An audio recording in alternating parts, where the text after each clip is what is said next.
Hello everyone, welcome to the free crash course of Ancient India for UPSC Prelims 2025. So far we have covered Indus Valley Civilization in the last lecture, and in today's lecture we are going to study about Vedic culture. My name is Satyam Pandey and I am teaching you Ancient India. Friends, before starting our lecture I would like to tell you that Avlokan IAS has brought a UPSC Prelims Mentorship and Guidance program in which we are going to cover personalized mentorship in which we will provide doubt solving sessions, one-on-one guidance, motivation and productivity hacks, CSAT PYQs and strategy videos. More on that, we would also be providing subject-wise study plans like daily targets, weekly targets, sources and book list guidance, quick revision series, and PYQ analysis. All these will be provided at very affordable and nominal cost, which everyone can afford. This program is brought especially for those students who cannot afford expensive courses, whose budget is not allowing them to go for the mentorship programs and different guidance programs, and they need support. They can join our program. You can contact on the given number. That number is given on the screen below, and you can get the details about the program. Okay, so let us start with our today's lecture, and the lecture is talking about Vedic culture. So the Vedic culture, we are talking about the time period of the decline of the Harappan period. So this is the same time period when the decline of the Harappan civilization started. हमने last lecture में पढ़ा था कि 1900 BCE के बाद यहाँ पर 1500 BCE तक और 1300 BCE तक हड़प्पन का डिक्लाइन का पीरियड चलता है। इसी टाइम पीरियड में वैदिक सिविलाइजेशन यहाँ पर डेवलप हो रही है। ये इसी टाइम पीरियड में हम देखते हैं कि इंडिया में आर्यंस की एंट्री होती है और उनका ग्रेजुअल इंडिया में आना शुरू होता है। ग्रेजुअली वो इंडिया की तरफ मूव करना शुरू होते हैं। जो 1900 BCE का टाइम पीरियड है, वहीं से ही हम देखते हैं जो मैच्योर हड़प्पा के बाद का जो लेट हड़प्पा का टाइम पीरियड है, उस टाइम पीरियड में हमें डिक्लाइन देखने को मिलता है और डिक्लाइन के टाइम पीरियड में ही यहाँ पर एक नया कल्चर डेवलप होता है इंडिया के रीजन में। उस कल्चर को हम बोलते हैं Chalcolithic culture. Chalcolithic culture is basically related with the copper and stone tools. तो इस टाइम पीरियड में जो हमें टूल्स मिलते हैं they are of copper and stones. और इसी टाइम पीरियड में पैरेलली इसी टाइम पीरियड में हम देखते हैं कि इंडिया में आर्यंस की एंट्री होती है। Aryans started coming to India. So 1900 to 1500 का जो टाइम पीरियड है, स्मॉल ग्रुप्स में हम देखते हैं कि आर्यंस इंडिया में आते हैं and those people are known as early Aryans.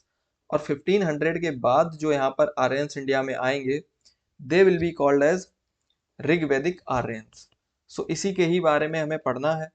जो हमारा 1500 से लेकर 1500 टू 1000 BCE का टाइम पीरियड जो हमारा होने वाला है, this time period is of early वैदिक period. So this is of early वैदिक पीरियड। और इसके बाद जो 1000 BCE टू 600 BCE का जो टाइम पीरियड होने वाला है हमारा, this time period is related with the later वैदिक पीरियड। और हमें समझना पड़ेगा कि जो अर्ली वैदिक टाइम पीरियड है हमारा, ये टाइम पीरियड एसोसिएटेड है विद द ऋग्वेद। ऋग्वेद से एसोसिएटेड है हमारा time period and this time period is associated with 3 other Vedas. तो इस टाइम पीरियड में हम क्या देखते हैं, केवल एक वेद है यहाँ पर available and that Veda is Rigveda. Okay, और यहाँ पर हमें 3 और वेद ऐड होते हुए दिखेंगे लेटर वैदिक पीरियड में। सो लेट अस सी फर्दर कि Vedic civilization arose in ancient India between 1500 and 600 BCE। So ये जो टाइम पीरियड है, ये ब्रॉडर टाइमलाइन है जिसमें पूरा लेटर वैदिक और अर्ली वैदिक दोनों पीरियड हम कॉन्स्टिट्यूट करते हैं। The period was marked by the composition of the Vedas. इसी टाइम पीरियड में हम देखते हैं कि वेदास जो है वो कंपोज होते हैं and these Vedas are the sacred text of Hinduism. Hinduism के ये सेक्रेड टेक्स्ट हैं, पवित्र ग्रंथ हैं ये basically. Vedas are the foundation of Indian culture and human civilization. You can relate that any rituals in modern days as well are conducted through the वैदिक culture.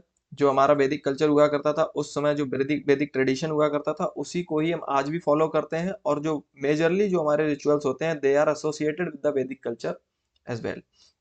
और यहीं से ही हमारी फाउंडेशन हमको मिलती है ह्यूमन सिविलाइजेशन की भी। सो इंडियन सिविलाइजेशन और Indian culture that is very much associated with the Vedic culture, चाहे वो मॉडर्न डेज की बात हो या एंशियंट टाइम की बात हो। तो यहाँ पर हमें जो अर्ली हड़प्पा और लेटर हड़प्पा के बाद का जो टाइम पीरियड है, वहां पर हमें वेदास का रोल देखने को मिलता है, और यहाँ से एक नया कल्चर, एक नई सिविलाइजेशन की शुरुआत हो रही है, और उसी के बारे में हम यहाँ पर पढ़ रहे हैं। लेट अस सी कि व्हाट इज वेदा, कि वेद होता क्या है। वेद एक वर्ड है which is derived from word vid. So ये विद वर्ड से ड्राइव होता है, इसका मतलब होता है टू नो, कि कुछ जानना, कुछ जानने से, नॉलेज से रिलेटेड है। This word is related with the knowledge, और इसी नॉलेज को एक जगह पर कंपाइल किया जाना ही is known as Vedic text. It refers to the sacred knowledge, जो सेक्रेड नॉलेज प्रोवाइड की गई है जिस टेक्स्ट में, उसी टेक्स्ट को हम वैदिक टेक्स्ट बोलते हैं। There are 4 Vedas in Indian tradition. जो हमारा कल्चर है, जो हमारा इतिहास है, उसमें हमारे पास 4 वेद हैं। First is Rigveda, which is associated with the early Vedic period. Other 3 Vedas are Samved, Yajurved, and Atharvaved. These are associated with the later Vedic period.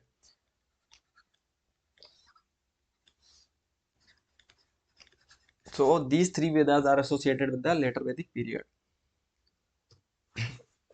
So let us see what is Rigved. अब ऋग्वेद क्या है? It is the oldest Ved.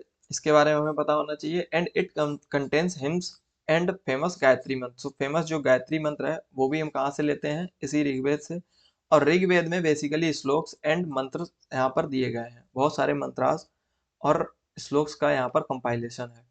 ठीक है। यजुर्वेद में हम देखते हैं कि यहाँ पर हमें सेक्रीफिशियल रिचुअल्स देखने को मिलते हैं, और बेसिकली यजुर्वेद में हम देखेंगे कि रिचुअल्स की ही बात यहाँ पर हमें होती हुई दिखाई पड़ेगी। ठीक है, कि रिचुअल्स को किस तरीके से परफॉर्म करना है, चाहे वो इंडिविजुअल पर्सन करे या फिर पब्लिकली रिचुअल्स को परफॉर्म करना हो, तो वो किस तरीके से परफॉर्म करने हैं, इसी की बात होती है यजुर्वेद में। Next is Samaveda. सामवेद में यहाँ पर बात हो रही है ऋग्वेद से रिलेटेड जो वर्सेस हैं, यहाँ पर जो वर्सेस हैं वही ऋग्वेद की ही वर्सेस को सामवेद में यूज किया गया है। But they are set in a poetic order, एक पोएटिक ऑर्डर में या फिर किसी एक म्यूजिकल टोन में उनको यहाँ पर सेट किया गया है, और उसी को ही हम सामवेद बोलते हैं। और सामवेद में ही इसको हम बोल सकते हैं कि यहीं से ही कहीं ना कहीं म्यूजिक की शुरुआत भी होती हुई हमें दिखाई पड़ रही है। Next is Atharvaveda. Atharvaveda contains spells, charms, medical knowledge. तो कुछ तो यहाँ पर जैसे बीमारियों का इलाज या किस तरीके से कोई बीमारी होती है उसको किस तरीके से ट्रीट करना, साथ ही साथ इट कंटेन्स स्पेल्स, चार्म्स, जैसे कि कोई आप देखते होंगे कि तंत्र है, तंत्र विद्या है, मंत्र विद्या है, उनके थ्रू चीजों को ट्रीट करना, या उनके थ्रू कुछ जैसे बुरी शक्तियों से, जो नेगेटिव एनर्जीज हैं उनसे दूर, उनको दूर करने के जो निवारण है वो सब इनमें बताए गए। So it is related with the Atharvaveda. So these are the 4 Vedas about which we should know. अब हम देखते हैं कि these Vedas are divided in 2 types. So इनको हम टेक्स्ट के आधार पर 2 टाइप्स में डिवाइड करते हैं। One is mantras. अब यहाँ पर आप देख पा रहे होंगे कि स्ट्रक्चर ऑफ वेदास, तो ईच वेदास हैज 4 पार्ट्स। तो हर वेद के 4 पार्ट हैं, संहितास, ब्राह्मणास, आरण्यक एंड उपनिषद। बट मैं यहाँ क्या आपको क्या बता रहा हूँ कि किसी भी वैदिक टेक्स्ट के 2 टाइप होते हैं, एक होता है मंत्रास, एक होते हैं मंत्र, और एक होते हैं ब्राह्मण।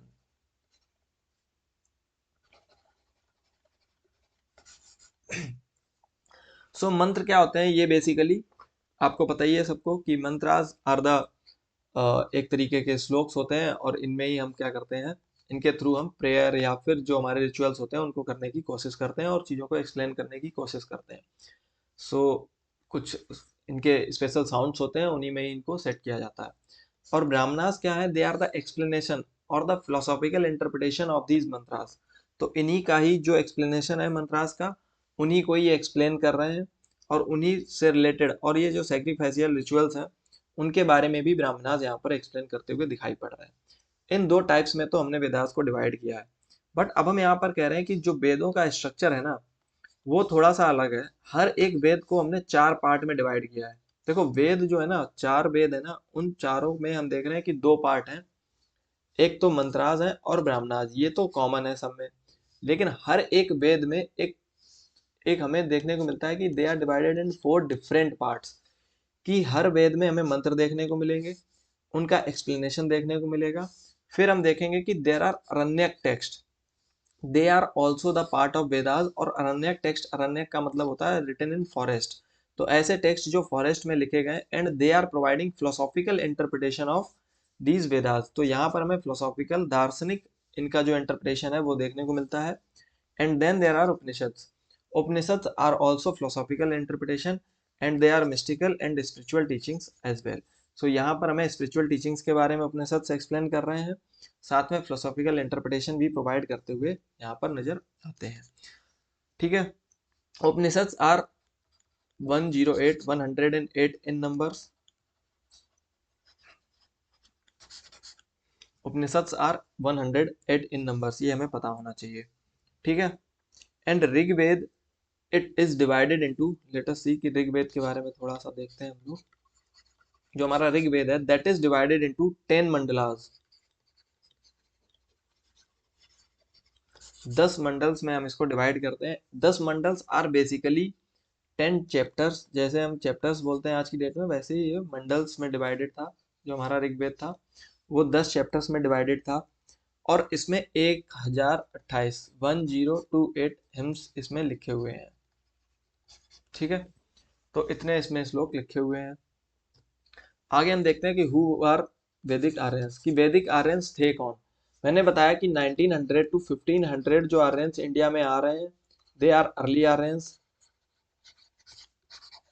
इस टाइम पीरियड में जो हमें आर्यंस इंडिया में देखने को मिलते हैं, अर्ली आर्यंस देखने को मिलते हैं। इसके बाद जो आर्यंस इंडिया में आते हैं दे आर ऋग्वेदिक आर्यंस, वैदिक आर्यंस।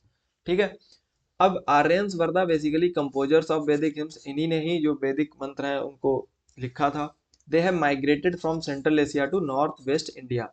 अब देखो there are several theories among historians. तो देर इज ए डिबेट कि आर्यंस कहाँ से आए थे, इनका ओरिजिन क्या था। सो इस डिबेट पे जो सबसे एक्सेप्टेड थ्योरी है दैट थ्योरी सेज कि Aryans came from the central Asian reason. They came from the Central Asian region and they have settled to northwest part of India, which is Punjab and Haryana region. In this region, they have settled in India, and this region was known as Sapt Sindhu region.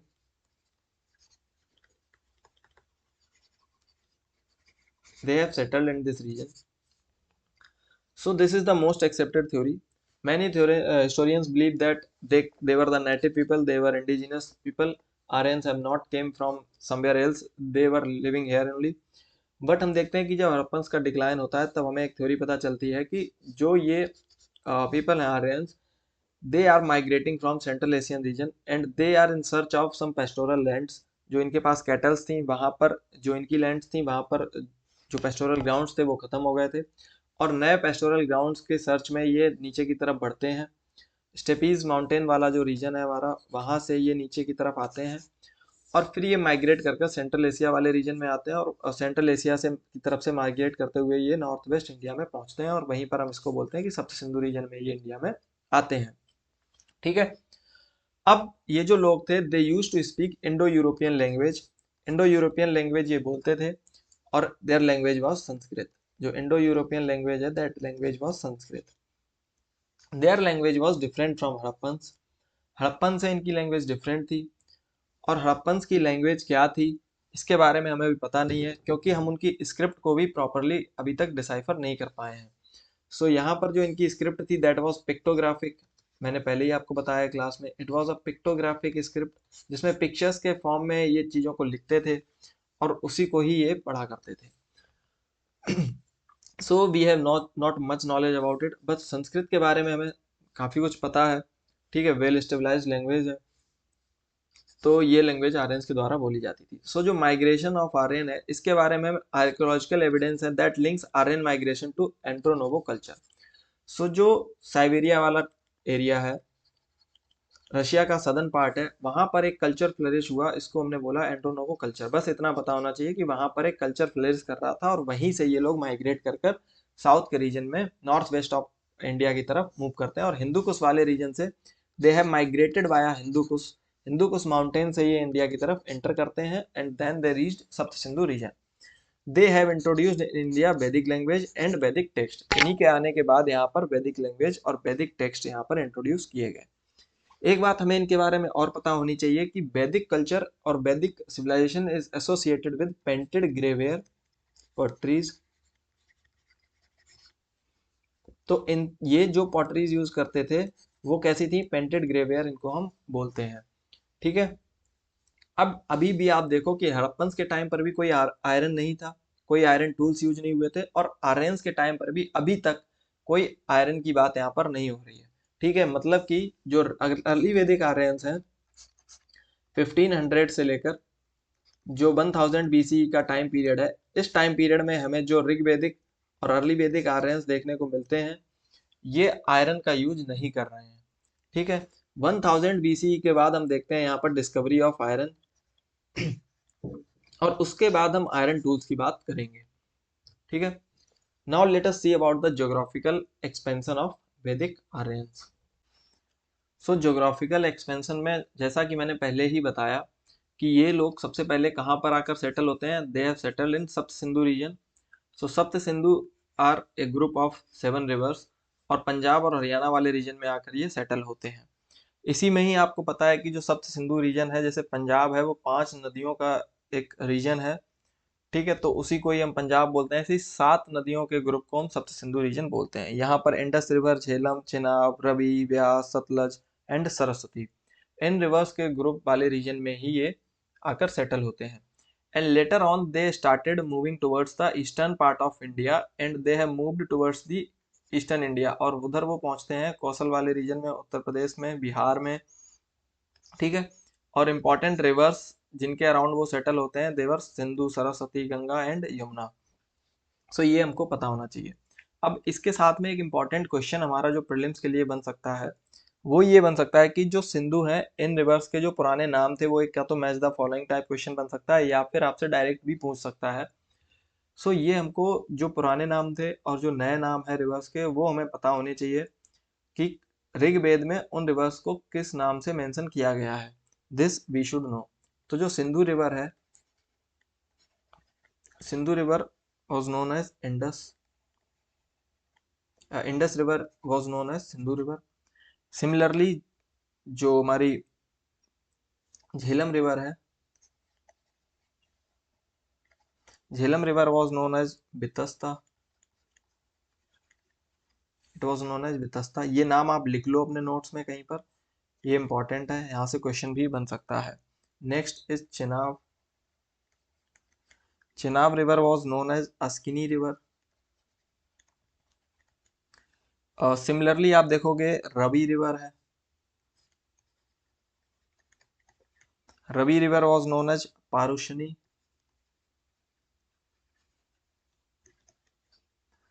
Next is Beas river, Beas river was known as Vipasha. Similarly Sutlej, it was known as Shutudri.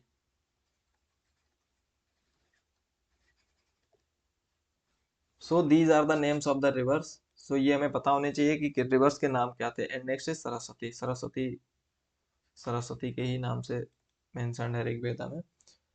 सो ये नाम्स हैं reverse के, ये नाम है जो reverse के हमको पता होने चाहिए। ठीक है, यहाँ से क्वेश्चन भी हमारा प्रीलिम्स में बन सकता है, दिस आई हैव टोल्ड, और आप इनको नोट्स में ऐड कर लो। Indus river, Sindhu river, Vitasta, Jhelum, Chenab was Asikni, Ravi was Parushni, Beas was Vipasha, Sutlej was Shutudri, SUTRUDI। ठीक है।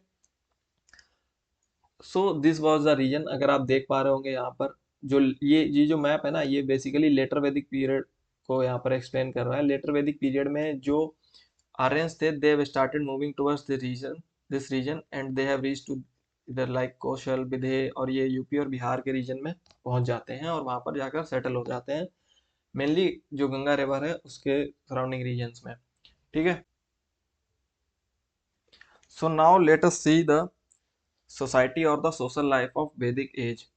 सो वैदिक एज में जो हम सोसाइटी की बात करेंगे, इसमें जो हमने मेंशन किया है यहाँ पर, उसमें अर्ली और लेटर वैदिक को एक साथ मेंशन कर दिया है। But let me explain you in detail कि किस तरीके से सोसाइटी यहाँ पर होती थी, किस तरीके के सोशल नॉर्म्स वहाँ पर फॉलो होते थे। सो अर्ली वैदिक की हम पहले बात करेंगे यहाँ पर।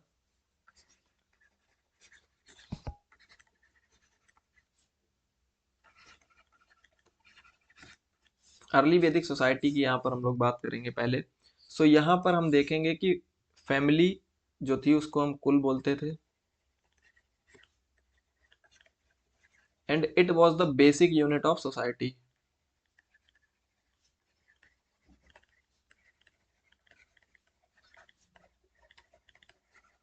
सबसे बेसिक यूनिट सोसाइटी की क्या थी? एक फैमिली। और यही फैमिली क्या थी? इसी को ही हम कुल भी बोलते थे। अब इन्हीं फैमिलीज में जो मैरिज होती थी, उस मैरिज में क्या होता था कि लड़की जो होती थी वो किसके घर पे जाती थी? अपने हस्बैंड के घर पे। जैसा कि अभी भी होता है, we are following the same culture. अगर इंडिया की बात करें लार्जली, अगर एक दो ट्राइब्स को हम लोग छोड़ दें इंडिया में, एक्सेप्शंस आर देयर, कहीं पर ये ट्रेडिशन उल्टा भी है, बट पूरे कंट्री में अगर आप देखोगे तो क्या होता है कि जो वाइफ होती है वो अपने हस्बैंड के घर पे जाती है शादी के बाद में। इस टाइम पीरियड में हम देखते हैं कि कोई भी हमें चाइल्ड मैरिज का एविडेंस नहीं मिलता है। चाइल्ड मैरिज प्रैक्टिस नहीं होती थी। Marriages were only taking place when the person was attaining the maturity. No child marriage was there, no practice of sati was there.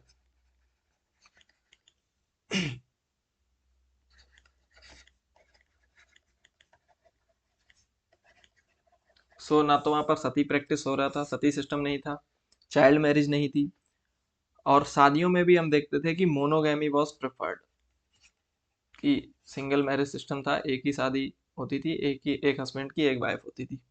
ठीक है, it was prevalent.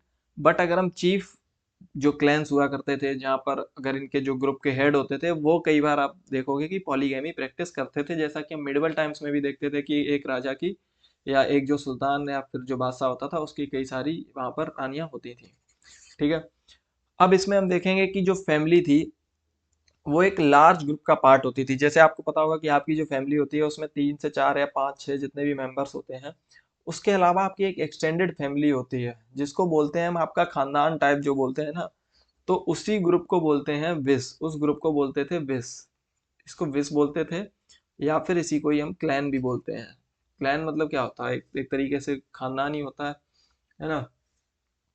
So family जो है बड़े ग्रुप का part होती थी। जैसे यो आपकी फैमिली है जो, वो सिर्फ आपकी फैमिली नहीं है, आपका एक एक्सटेंडेड फैमिली भी होती है जिसका पार्ट होती है आपकी फैमिली। सो उस ग्रुप को हम बोलते हैं विस, ऋग्वेदिक में। ठीक है, और यहाँ पर जब हम कई सारे क्लैन को मिलाकर बनाएंगे, जैसे वन और मोर देन क्लैंस जब यहाँ पर ग्रुप बनाएंगे अपना, तो इनको हम बोलेंगे जन। ठीक है, लाइक सबसे पहले यहाँ पर होगा कुल, लेट मी टेल यू, कुल, फिर आ जाएगा विस, उसके बाद आ जाएगा जन। इस तरीके से है, जैसे एक फैमिली है दैट इज कुल, विज हो जाएगा। अगर कई सारी फैमिलीज हैं, कई सारे विज मिलकर क्या बनाएंगे? जना बनाएंगे। ठीक है यहाँ पर। सो this was the structure of the society. और यहाँ पर एक पूरी सोसाइटी में हायरार्की मेंटेन होती थी। और society was a simple egalitarian society. जैसा कि आपने यहाँ पर देखा, एगेलिटेरियन समानता थी सोसाइटी में, ज़्यादा डिस्क्रिमिनेशन नहीं था कोई किसी तरीके से, और सभी को एक समान समझा जाता था। No caste system was there, ये भी हमें पता होना चाहिए। सोसाइटी अर्ली वैदिक की बात हो रही है यहाँ पर, कोई कास्ट सिस्टम नहीं था। वर्ण सिस्टम भी एब्सेंट था अर्ली वैदिक में। हम देखते हैं कि जो वर्ण सिस्टम है दैट स्टार्टेड अराउंड द, जब last period of the early वैदिक जो टाइम था उसमें, ऋग्वेदिक टाइम पीरियड का जो लास्ट फेज है वहां से वर्ण सिस्टम के बारे में हमें जानने को मिलता है, और तभी से ही वर्ण सिस्टम की शुरुआत होती है। ठीक है, so this is the thing. इसी तरीके से जो शूद्रा कम्युनिटी है that also came into existence only towards the end of the Rigvedic period. तो यहाँ पर शूद्र कम्युनिटी भी उस समय एग्जिस्ट नहीं कर रही थी, but towards the end of the Rigvedic period हमें शूद्र कम्युनिटी यहाँ पर दिखाई देखने को मिलती है। Eating of cows meat was prohibited in early वैदिक society, so they didn't use to eat the cows meat. साथ में आप देखोगे कि women were enjoying a good respectable position in the society. They were enjoying a good position in the society. They were treated well in the society. They could marry they could marry at a proper age, and they had choice to choose their husband.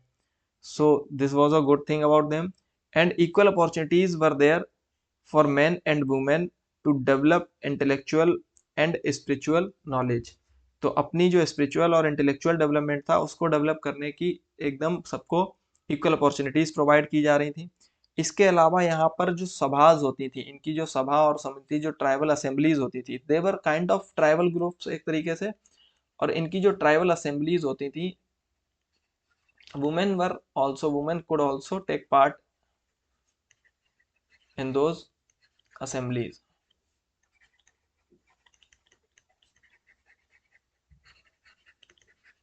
So this was a good thing about early वैदिक society. और तो यहाँ पर हमें पता चल रहा है कि अगर वो डिसीजन मेकिंग का पार्ट है वुमेन, और they could choose their husband, that means कि they had good position in the society. तो उनकी जो स्थिति थी समाज में वो काफी बेहतर थी।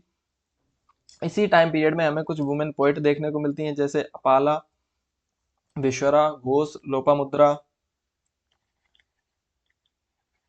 तो कुछ वुमेन पोइट भी देखने को मिलती हैं हमको, इनके नाम भी आप लिख लो। इस तरीके से क्वेश्चन बनता है कि अपाला, लोपामुद्रा, घोष ये कौन थी, बस ऐसे ही पूछ लेगा question. They're associated what with what, कि ये जो नाम है ये किससे एसोसिएटेड है। तो बस इतना ही होगा क्वेश्चन, और ज्यादा कुछ नहीं होगा, और आप आसानी से डील कर लोगे एक बार आपने नाम पढ़ा होगा तो। क्वेश्चन इसी तरीके के आते हैं, बस कई बार ना हम लोग ध्यान नहीं देते हैं, और सिंपल सी चीज होती है जो हमारे आंखों के सामने से निकल के चली जाती है। Vishwara, Apala, Ghosh. So these names were associated with what in ancient India. बस इतना क्वेश्चन होगा और आप समझ नहीं पाओगे कि ये टेक्स्ट थे या क्या थे। सो इसलिए ये नाम है, ये these were the women poet of early वैदिक सोसाइटी। सो इससे हमें पता चलता है कि देवर राइटिंग, अगर वो पोएट बन सकती थी that means their position was good in the society. So this is about early वैदिक सोसाइटी। और इसी के साथ ही मैं आपको लेटर वैदिक जो सोसाइटी है उसका भी जो चेंजेस क्या होते हैं लेटर वैदिक सोसाइटी में, उसको भी यहीं पर ही एक्सप्लेन एक बार कर देता हूँ कि किस तरीके से यहाँ पर लेटर वैदिक सोसाइटी में चेंजेस हो रहे हैं, और यहाँ पर क्या नई चीज़ें हमें देखने को मिल रही हैं।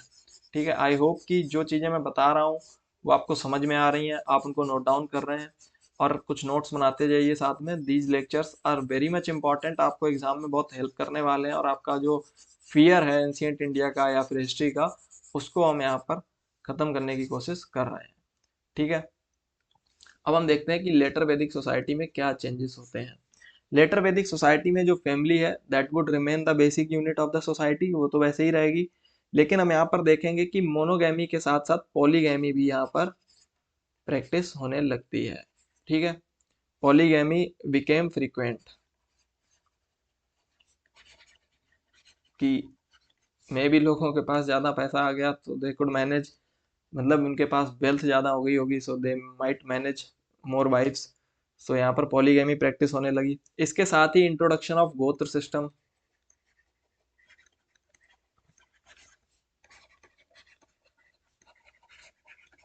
गोत्र सिस्टम यहाँ पर इंट्रोड्यूस किया जाता है। ठीक है, जो जो गोत्र सिस्टम यहाँ पर फैमिली लीनियज के बारे में बताता है, जैसे कि आज भी शादियों के टाइम पर आप देखते हो गोत्र की बात होती है कि किसका क्या गोत्र है। सो ये सिस्टम डेवलप ही लेटर वैदिक पीरियड से शुरू होता है। ठीक है, अब इसके साथ ही जो सबसे इंपॉर्टेंट यहाँ पर जो हमें ग्रोथ देखने को मिलती है that is the growth of वर्ण सिस्टम इस टाइम पीरियड में। सो वर्ण सिस्टम का जो हमें डिटेल्स पता चलती हैं वो हमें लेटर वैदिक पीरियड, अर्ली वैदिक पीरियड के, जो ऋग वैदिक पीरियड के लास्ट फेज में पता चलती हैं। बट ये जो सिस्टम है it grown into a developed system in the later वैदिक पीरियड। ये प्रॉपरली डेवलप कब हो रहा है, ये लेटर वैदिक पीरियड में डेवलप हो रहा है। ठीक है, अब यहाँ पर हमें 4 वर्ण सोसाइटी में देखने को मिलते हैं, 4 वर्णास। और ये 4 वर्ण कौन से हैं? Brahmins, Kshatriya, Vysya and Shudras. So these were the 4 वर्ण। सो इस तरीके से सोसाइटी में एक हायरार्की डेवलप हो गई इस टाइम पीरियड में, और इस तरीके से हम देखते हैं कि these were the people organise in such manner.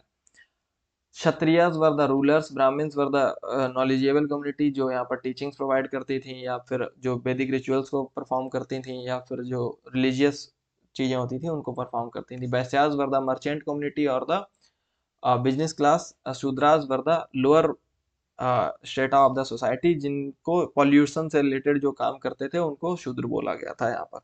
ठीक है, and the most highest population इसमें जो हमें देखने को मिलती है दैट वाज ऑफ वैश्यास। वैश्यास की यहाँ पर पॉपुलेशन हाईएस्ट थी।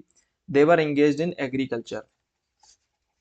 सो उस समय जो इनकी पॉपुलेशन थी that was highest and they were engaged in agriculture.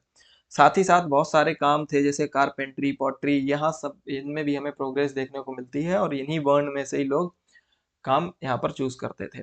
Foreign trade हमें यहाँ पर देखने को मिलता है। साथ ही साथ एक हायरार्की, हेरिडिटरी, एक मर्चेंट क्लास एग्जिस्टेंस में आती है जो वैश्यास कम्युनिटी थी। इनके जो बच्चे थे वो भी आगे चलकर क्या बनते हैं, वैश्य बनते हैं, मतलब एक तरीके से मर्चेंट्स बनते हैं। They also came into business sector और द बिजनेस क्लास। साथ ही साथ हमें देखने को मिलता है यहाँ पर डेवलपमेंट ऑफ कॉइन्स। यहाँ पर यूज ऑफ कॉइन्स देखने को मिलता है इसी टाइम पीरियड में।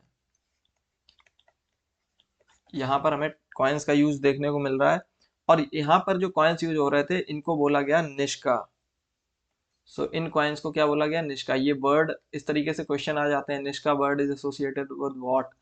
सो बस इतना ही पूछा जाता है, बहुत ज्यादा डीप में नहीं पूछा जाता है, but this all we are teaching because of making you understand कि किस तरीके से चीजें हो सकती हैं। आपको पता होनी चाहिए प्रॉपर कि क्या क्या हुआ था, बट जो वर्ड्स हैं वो बहुत इंपॉर्टेंट हो जाते हैं। ध्यान में रखना कि यहाँ से क्वेश्चंस बन जाते हैं। So nishka was the coin which was used. So now let us see about the political life of Vedic age. So सबसे पहले हम देखेंगे अर्ली वैदिक सोसाइटी में पॉलिटिकल लाइफ किस तरीके से होती थी, उसके बाद हम देखेंगे लेटर वैदिक सोसाइटी में पॉलिटिकल लाइफ और द वैदिक पॉलिटी। सो यहाँ पर हमें समझना पड़ेगा कि जैसा कि मैंने बताया था कि basic unit of family was कुल। तो सोसाइटी की जो बेसिक यूनिट थी दैट वाज कुल, और कुल से बनता था हमारा बेस, मतलब एक group of family was part of कुल। एंड जब हम एक्सटेंडेड फैमिली की बात करते हैं तब हम बोलते हैं उसको बेस। एंड बेस से बनता था हमारा jan, a group of base formed jan. और जन का जो हेड होता था that was known as Rajan. So head of jan, so this is a political authority kind of.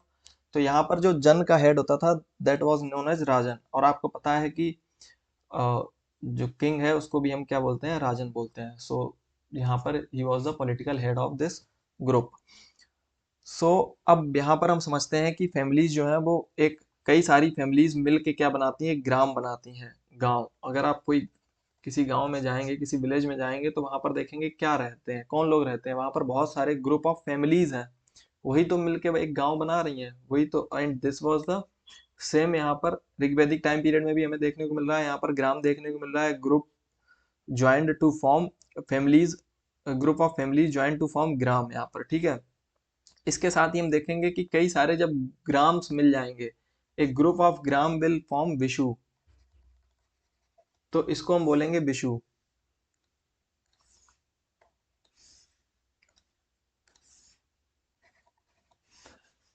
जैसे कई सारे फैमिलीज मिलके बनाएंगी ग्राम, और ग्राम मिलके बनाएंगे विशु। और यही जो विशु है इनका भी एक हेड होता था, ठीक है। कई सारे गांव का जो हेड है उसको बोलते थे विश्वपति।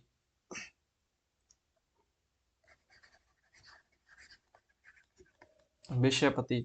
So this was the political authority. यहाँ पर राजन एक पॉलिटिकल अथॉरिटी थी, एक ये विश्वपति पॉलिटिकल अथॉरिटी थी, ठीक है।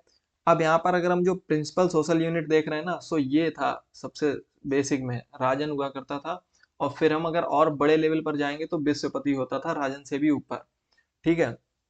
सो आर्यंस का जो बेसिक अगर आप देखेंगे प्रिंसिपल सोशल यूनिट होती थी दैट वाज जन, और जन का जो यूनिट, जन वाज अ यूनिट और उसका जो हेड होता था दैट वाज कॉल्ड राजन, ठीक है। उसके अलावा यहाँ पर जैसा कि यहाँ पर लिखा है Rajan was the elected by the clan. अब ये जो क्लैन होती थी ये लोग मिलकर ही अपने राजन को चूज किया करते थे, ठीक है। बट लेटर वैदिक पीरियड में हम देखेंगे कि यही पोस्ट जो है ये हेरिडिटरी हो जाएगी और राजन का ही बेटा राजन बनेगा, ठीक है। सभा एंड समिति जो है ये क्या थी, इनकी असेंबलीज थी, ऑर्गेनाइजेशंस थी। They were playing major role यहाँ पर।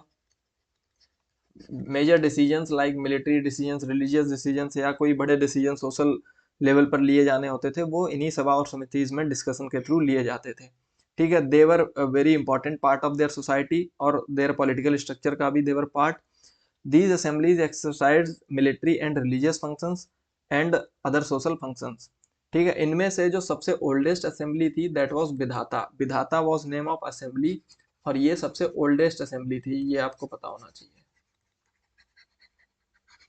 देखो मैं अच्छे से डिटेल में सब कुछ बता दे रहा हूँ, इससे ज़्यादा आपको पता होने की ज़रूरत है नहीं फॉर द प्रीलिम्स।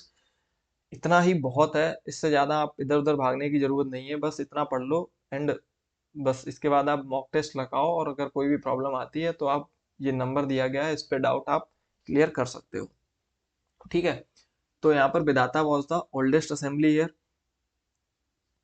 और this assembly was a secular kind of assembly, जहाँ पर मतलब किसी कोई असमान नहीं समझा जाता था, असमानता यहाँ पर नहीं किसी के साथ दिखाई जाती थी। जैसा कि मैंने बताया कि women's position was also good, और they were also taking part in the society, और this society was taking important decisions like secular religious decisions, military purpose से इसको यूज किया जाता था।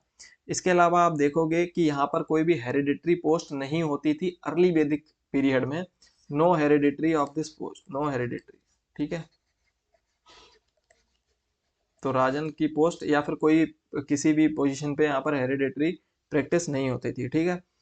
अब यहाँ पर किसी भी टैक्स के बारे में मेंशन नहीं है ऋग्वैदिक पीरियड में, नो मेंशन ऑफ टैक्स, कोई ऑफिशियल मेंशन नहीं है, but there was a voluntary text which was offered by people, और इसको हम बोलते थे बलि। तो बलि जो है ना, ये काइंड ऑफ टैक्स है, और ये वॉलेंट्री टैक्स है। It was offered by people for this whole organisation, या जितना भी पॉलिटिकल सेटअप था उसको चलाने के लिए ये टैक्स ऑफर किया जाता था। ठीक है। वॉलेंट्री कॉन्ट्रीब्यूशन था, जो अपने सोशल सेटअप को सही रखने के लिए यूज किया जाता था। अब women could attend these assemblies, ये तो मैंने पहले ही बता दिया। नाउ लेट अस सी कि लेटर वैदिक पीरियड में किस तरीके से पॉलिटी चेंज हो रही है। यहाँ पर आप देखोगे कि किंगशिप बिकेम द हेरिडिटरी, यहाँ पर जो राजन की पोजीशन है वो क्या हो जा रही है, हेरिडिटरी हो जा रही है। अब राजा का बेटा ही राजा बन रहा है यहाँ पर। ठीक है। साथ ही साथ अब आप यहाँ पर देखोगे कि टैक्स यहाँ पर इमर्ज होते हैं, यहाँ पर टैक्सेस भी इमर्ज होने लगते हैं इस टाइम पीरियड में, लेटर वैदिक पीरियड में। और आप देखोगे यहाँ पर जो बलि टैक्स है, इट वाज देयर, ये पहले से ही था। इसके अलावा शुक्ला, ये एक टैक्स यहाँ पर लगता था। इसके अलावा आप देखोगे एक था बाघ, भाग टैक्स था, ये भी दिया जाता था। ठीक है। तो बलि, शुक्ला और बाघ, तो ये टैक्सेस के नाम है। अगर इस तरीके का क्वेश्चन आ जाए कि what these words are associated with, तो ये टैक्स हैं, ये आप याद रखना। ठीक है। इसके अलावा आप देखोगे इसी टाइम पीरियड में राइज ऑफ रिचुअल्स, रिचुअल्स देखने को मिलते हैं हमें, लाइक अश्वमेध यज्ञ, राजसूय यज्ञ और वाजपेयी यज्ञ। तो यहाँ पर ये कुछ आपको नए सेक्रीफाइसेस या नए रिचुअल्स देखने को मिलेंगे, जो कि लेटर वैदिक पीरियड में ये आ रहा है। ये सब कुछ कब हो रहा है, लेटर वैदिक पीरियड में, ये ध्यान देना। ठीक है। ये सब कुछ लेटर वैदिक पीरियड में हो रहा है कि किंग की पोजीशन हेरेडिटरी हो रही है, टैक्सेस इमर्ज हो रहे हैं, साथ में यहाँ पर नए रिचुअल्स प्रैक्टिस हो रहे हैं। अश्वमेध यज्ञ, जिसमें हॉर्स सेक्रीफाइस होता था अपनी पॉलिटिकल सॉवरेनिटी और अपनी अथॉरिटी को प्रूव करने के लिए। इसी तरीके से राजसूय यज्ञ होता था, जिसमें क्या रिचुअलिस्टिक कॉन्सिक्रेशन ऑफ किंग होता था राजसूय यज्ञ में। सिमिलरली वाजपेयी वाजपेयी यहाँ पर यज्ञ होता था, जिसमें आप देखोगे कि 7 horses were tied in a chariot and rest with other chariots, और उनकी फिर रेस होती थी काइंड ऑफ, और उसमें जो जीतता था वो अपनी पॉलिटिकल अथॉरिटी यहाँ पर प्रूव करता था। इस तरीके से ये प्रैक्टिसेस होती थी उस समय में। इसके साथ ही हम देखते हैं लेटर वैदिक पीरियड में एक और नई चीज, आर्मी इमर्ज होना यहाँ पर स्टार्ट होती है। पहले आपको कोई आर्मी एज सच देखने को नहीं मिलेगी, बट आर्मी यहाँ पर इमर्ज हो रही है। और यहाँ पर कोई स्टैंडिंग आर्मी अभी भी देखने को नहीं मिल रही है। No standing army in early वैदिक period, no standing army in later वैदिक पीरियड एज वेल। जो स्टैंडिंग आर्मी हमें देखने को मिलेगी, प्रॉपर फ्लरिश्ड आर्मी, वो हम महाजनपद वाले पीरियड से देखना शुरू करेंगे। और अभी हमें कोई आर्मी ऐसा देखने को नहीं मिल रही, बट आर्मी, एक इमरजेंस ऑफ आर्मी देखने को मिल रहा है कि ग्रुप ऑफ पीपल हैं जो सपोर्ट कर रहे हैं अपने राजन को इन वॉरफेयर। अगर किसी तरीके का युद्ध लाइक सिचुएशंस हो रही हैं, वॉर लाइक सिचुएशंस, तो वहां पर लोग हैं वो आर्मी का रोल प्ले कर रहे हैं। तो इस तरीके से हमें देखने को मिल रहा है। ठीक है। बट स्टैंडिंग आर्मी नहीं है, ये ध्यान रखना। क्वेश्चन स्टेटमेंट बनते हैं इस तरीके से, नो स्टैंडिंग आर्मी, ये आप लिख लो, इंपॉर्टेंट पॉइंट है। No standing army there, no standing army in this part also. तो ये याद रखना आप। ठीक है। यहाँ से क्वेश्चन इस तरीके से पूछ लिए जाते हैं, आप देखोगे कंपैरिजन बेस्ड क्वेश्चन आ जाते हैं और फिर गलतियां हो जाती हैं। आर्मी इमर्ज हो रही है बट नो स्टैंडिंग आर्मी। ठीक है। कहो, अगर कहो देयर वाज नो आर्मी, अगर की आर्मी थी ही नहीं, वो गलत होगा कहना, बट कोई स्टैंडिंग आर्मी नहीं थी, ये कहना सही होगा। ठीक है। तो this is all about political life of Vedic people. Now let us see about the economy of Vedic as.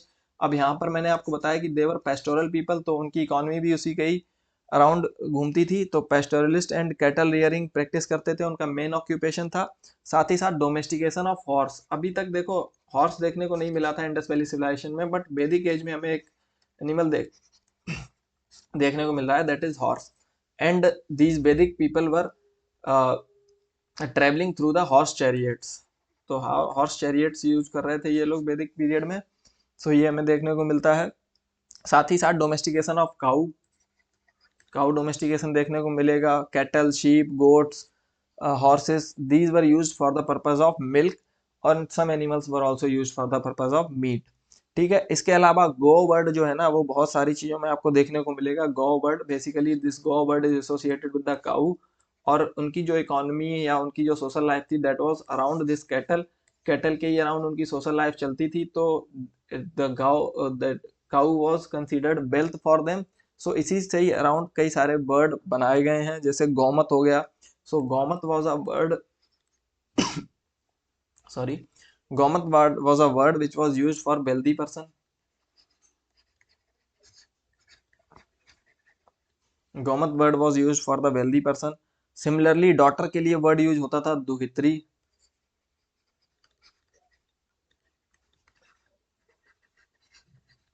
दुहित्री was used for the daughter and the lady who milks cow, जो गाय का मिल्क यहाँ पर निकालने का काम करती थी, उसके लिए भी दुहित्री वर्ड यूज होता था। ठीक है, इस तरीके के वर्ड यहाँ पर यूज हो रहे हैं। एग्रीकल्चर में they had they used to produce barley, which was rather a generic word for cereals। ठीक है, तो सीरियल्स के लिए वो बार्ले यूज करते थे। मीडियम ऑफ एक्सचेंज मेनली यहाँ पर वाटर सिस्टम था, but chariot making was an important profession in this time period. Similarly आप देखोगे मेटल वर्क स्टार्ट हो जाता है। Copper, bronze and iron, these were the metals which were used. And iron, when I am saying that iron was used in the later वैदिक period, ये देखो यहाँ पर लिखा भी है लेटर वैदिक पीरियड। और यहाँ पर ट्रांजिशन टू एग्रीकल्चर हो रहा है। यहाँ पर जो पेस्टोरल इकोनॉमी है and the economy which is associated with the cattle rearing and pastoralism, that is shifting towards the settlement, और यहाँ पर प्रॉपर एग्रीकल्चर प्रैक्टिस करना है ये स्टार्ट कर देते हैं लेटर वैदिक पीरियड में। और फिर लेटर वैदिक पीरियड में ही आप देखोगे कि वो एग्रीकल्चर में शिफ्ट होकर सेटल होना शुरू कर देते हैं। और लेटर वैदिक पीरियड में ही हम देखते हैं कि emergence of iron, discovery of iron होती है यहाँ पर, और उसके बाद आयरन टूल्स स्टार्ट होने लगते हैं। और आयरन जो है वो उनकी एग्रीकल्चर में भी प्रोडक्शन में हेल्प करता है। And then we see the expansion of trade, जब सरप्लस होगा तो फिर ट्रेड की सिचुएशंस डेवलप होंगी। फिर टेक्सटाइल में देवर स्पिनिंग, कॉटन वगैरह यूज करते थे फैब्रिक्स, क्योंकि कॉटन पहले से ही इंडिया में अवेलेबल था। ऑर्नामेंट्स में गोल्ड स्मिथ्स हुआ करते थे which were active in making ornaments. So these were the things they were using. So this is all about economic life. अब जैसा कि मैंने बताया कि नाउ इन लेटर वैदिक period agriculture became the main occupation of these people, and buffalo and oxen came to be domesticated for agriculture. Now let us see the comparison of economic features of early Vedic period and later Vedic period. So यहाँ पर अगर आप, जैसा मैंने बताया कि occupational activity में यहाँ पर क्या था, पेस्टोरलिज्म एंड कैटल रियरिंग, तो ये दो ऑक्यूपेशन ये लोग पहले प्रैक्टिस करते थे। बट लेटर वैदिक पीरियड तक आते आते they have shifted towards sedentary agrarian society, settle होने लगे और एग्रीकल्चर को एक्सटेंसिवली प्रैक्टिस करने लगे। And the focus shifted towards agriculture more than the cattle rearing. Agriculture में ये जो अर्ली वैदिक पीरियड था उसमें ये लोग केवल बार्ले को यहाँ पर प्रोड्यूस कर रहे थे, जिसको हम यव के नाम से मेंशन किया गया है ऋग्वेद में। और यहाँ पर शिफ्टिंग एग्रीकल्चर ये लोग प्रैक्टिस किया करते थे। But and later on in later वैदिक period they started producing rice as a staple crop, and they also practiced double cropping system in which wheat, pulses, millets and sugarcane was cultivated. In domestication of animals, cattle, sheep, goat, horses were used for milk, meat and hides. Buffalo and oxen were used for agriculture. Indra was called the lord of plough. Similarly, taxes, Bali was used as a voluntary contribution. It was not an official tax. In later Vedic period, there was a regular tax system in which Bali, Bhag, Shukla, these were the taxes, and Bhag Luga was the tax officer. So this is also important. Iron technology was not there in Early Vedic period, no iron was used, only copper tools were used, but in later Vedic period, we see that iron tools were used like socketed axes, iron tipped plowshares, and they have helped in improving agricultural situations, agricultural production. They iron helped a lot in agricultural production. Medium of exchange in early Vedic period, cow was used as currency, and they were used to practice barter system in which cows were exchanged instead of different objects. Priests received cows, horses, gold ornaments. In later Vedic period, coins like Nishka introduced for transaction. Gold coins and silver coins were also introduced in later Vedic period. So this is about the economic features of Vedic period. Now let us see the religious life of Vedic age. In early Vedic period, these people were more uh, inclined towards the natural worship, like they were worshipping Indra, Agni, Varun. No temple or idol worship was there in early Vedic period. No temple or idol worship was there. Okay, इसके साथ ही आप देखोगे कि यहाँ पर ज्यादातर कौन से होंगे, मेल गॉड्स आपको देखने को मिलेंगे, और those reflected the patriarchal nature of the society as well. Only a few goddesses are mention in early वैदिक सोसाइटी, और यहाँ पर जो फीमेल गॉडेस हमको देखने को मिलेंगी उनमें से अदिति एंड उषा उनका नाम था. Female goddesses Aditi and Usha. ठीक है, अब नेचुरल वर्शिप में ये लोग माउंटेन्स, रिवर्स, इस तरीके से पृथ्वी, अग्नि, फायर, विंड, रैन, थंडर, इन सब चीजों को ये वर्शिप किया करते थे. And these were the names of their God, Indra, अग्नि, वरुण. लेटर वैदिक पीरियड में आप देखोगे कि जो इंद्र बहुत इंपॉर्टेंट थे. ऋग्वेद में सबसे ज्यादा अगर किसी गॉड का मेंशन हुआ है नाम, तो इंद्र का मेंशन हुआ है. बट लेटर वैदिक पीरियड तक आते आते इंद्र की इंपॉर्टेंस जो है वो कम हो जाती है. और यहाँ पर आप देखोगे कि प्रजापति, विष्णु, रुद्र, ये गॉड्स जो हैं वो इम्पोर्टेंट होने लगते हैं. ठीक है, which were less important in early वैदिक society, but now these gods are becoming prominent in this period. So extremely important हो जाते हैं, और इन्हीं के ही अराउंड रिचुअल्स डेवलप होते हैं, और इन्हीं से रिलेटेड रिचुअल्स भी होते हैं. यहाँ पर कोई रेफरेंस हमें देखने को नहीं मिलता है डिफरेंट अवतार्स ऑफ विष्णु का इस टाइम पीरियड में, लेटर वैदिक पीरियड. और इसके साथ ही हम देखते हैं कि यज्ञ जो होते थे उनकी फ्रीक्वेंसी काफ़ी बढ़ जाती है इन लेटर वैदिक पीरियड. लेटर वैदिक पीरियड में जो यज्ञ होते थे उनकी फ्रीक्वेंसी बहुत ज़्यादा बढ़ जाती है. और इसी वजह से आप देखोगे कि जो बुद्धिज़्म का राइज होता है, that was also a direct result of these elaborated sacrifices की. इन्हीं सेक्रीफाइसेस की वजह से बुद्धिज़्म को भी स्पेस मिलता है यहाँ पर इमर्ज होने में, बुद्धिज़्म और जैनिज्म को. सो this is all about religious life of वैदिक सिविलाइजेशन. इसके साथ ही हम देखते हैं अ, कुछ नाम हैं, जो वर्ड्स हैं जो आपको पता होने चाहिए, जैसे कि पुरोहित, जो कि आपसे पूछे जा सकते हैं. पुरोहित कौन होता था? चीफ प्रीस्ट हुआ करता था, उसको हम पुरोहित बोलते थे, जैसे कि आज भी हम पुरोहित वर्ड यूज करते हैं. ऐसे ही सेनानी वर्ड था. सेनानी word was used for the supreme commander of army.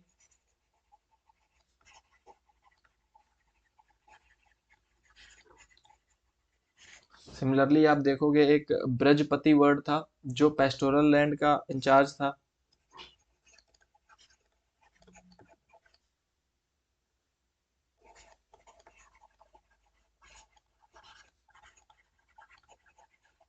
ये आप अपने नोट्स में लिख लो और इनको रिवाइज कर लेना. इसके अलावा आप देखोगे जीवा ग्रीव एक वर्ड था.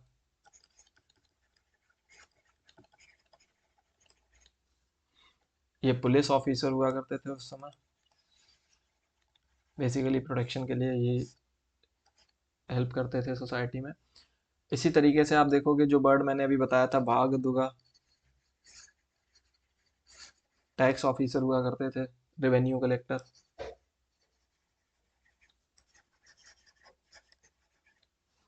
इसी तरीके से आप देखोगे चीफ क्वीन हुआ करती थी महिषी.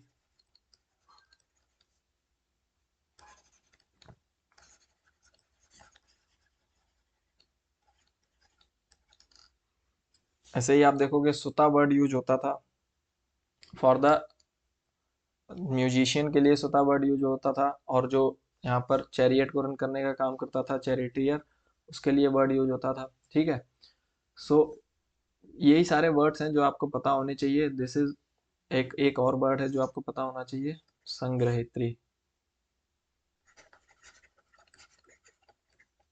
This word is used for treasurer.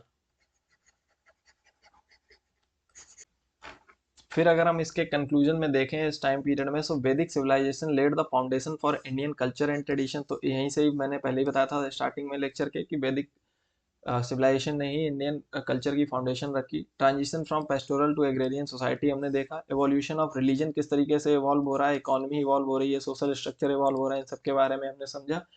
And Upanishad paved the way for the philosophical advancements. तो इंडिया में जो फिलोसॉफिकल एडवांसमेंट हुआ उसमें उपनिषद ने एक बड़ा रोल प्ले किया। So this is all about this lecture. I hope I have covered most of the aspects of Vedic age which are important for the exam. If you have any doubts, you can contact us on the number given below. You can WhatsApp us. You can comment on our videos. If you are liking it, you can like the videos. Please subscribe to the channel as well.